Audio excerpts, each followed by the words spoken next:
దేవుని ఘనమైన నామమునకు స్తోత్రములు.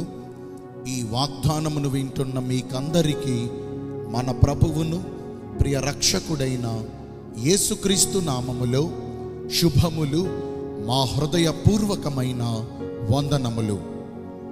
ఈరోజు మీ కొరకైన దేవుని వాగ్దానము ఇర్మియా గ్రంథము 31వ అధ్యాయము 3వ వచనము. శాశ్వతమైన ప్రేమతో నేను నిన్ను ప్రేమించుచున్నాను గనుక విడువక నీ ఎడల కృప చూపుచున్నాను. మంచి దేవుడైన యేసయ్య ఈ మంచి వాగ్దానమును నేడు మనందరి జీవితములలో నెరవేర్చునుగాక. ఆమేన్. ఈ వాగ్దానాన్ని మనము గమనిస్తే మన దేవుడు ప్రేమ స్వరూపి. ఈ లోకములోని ప్రేమలలో స్వార్థము, ప్రతిఫలము, హద్దులు, మలినము ఉండవచ్చును గాని నా యేసుని ప్రేమ నిస్వార్థమైనది. మనలో నుండి ఏ ప్రతిఫలమును ఆశించనిది. ఆయన ప్రేమ హద్దులు లేని దివ్యమైన ప్రేమ. ఆయన ప్రేమ నిష్కపటమైనది, పవిత్రమైనది. సహజంగా మనుష్యులలో ఒకరి ఎడల ఒకరు ప్రేమను పంచుకోవాలంటే వారి వారి అర్హతలు, యోగ్యతలను చూస్తారు. చూపించే ప్రేమను కూడా కడదాకా కొనసాగించలేరు. ప్రేమించబడదగని హేతువేమి మనలో లేకపోయినా మన యేసయ్య శాశ్వతమైన ప్రేమతో ఈ లోకమును ఎంతో ప్రేమించారు గనుకనే విడువక మనందరి ఎడల ఆయన గొప్ప కృపను చూపుచున్నారు. మన అపరాధముల చేతను, మన పాపముల చేతను మనము చచ్చిన వారమై నిర్జీవమైన స్థితిలో ఉండగా క్రీస్తు మనలను ప్రేమించారు. మనము భక్తిహీనులుగా ఉండగా ఆయన మనలను ప్రేమించారు. మనం ఆయనకు శత్రువులమై దేవునికి దూరముగా ఉన్నను ఆయన మనలను చేర్చుకుని ఆయన మనలను ప్రేమించారు.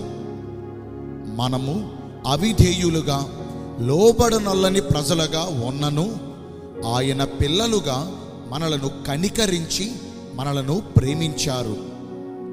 మనము అతిగా ప్రేమించిన మనవారే మనలను మోసము చేయవచ్చును గాని మన యొద్ద నుండి ఏ లాభమును ఆశించక మన కొరకు ప్రాణమిచ్చి మనలను చేరదీసినది మన యేసయ్య ప్రేమ. ఆకాశం అంతటిని ఒక పుస్తకముగా మలచి సముద్రపు నీరంతటిని సిరాగా చేసిన మన దేవుని ప్రేమను వివరించుటకు అవేమియూ చాలవు.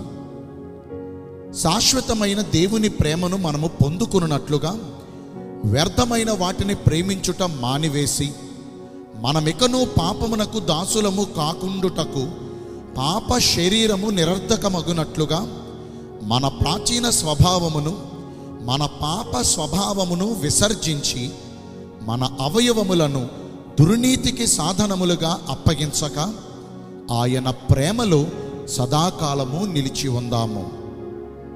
నేను మీ అందరి కోసం ప్రార్థన చేస్తాను. పరిశుద్ధుడును ప్రేమ కలిగిన మా ప్రియ పరలోకపు తండ్రివైన దేవా, మీ కృప కలిగిన ఘనమైన నామమును బట్టి నిండు మనసుతో కోట్ల కొలతగా మీకు మా కృతజ్ఞత, స్తుతులు, స్తోత్రములు, వందనాలు చెల్లిస్తున్నామయ్యా. శాశ్వతమైన ప్రేమతో మీరు మమ్మను ప్రేమించుచున్నాను అని ఈరోజు వాగ్దానము ద్వారా మమ్మను ధైర్యపరిచి బలపరిచారు. మీ చిత్తానుసారముగా నడుచుకుని మీ ద్వారా ప్రేమించబడే భాగ్యమును నేడు మాకందరికీ దయచేయండి.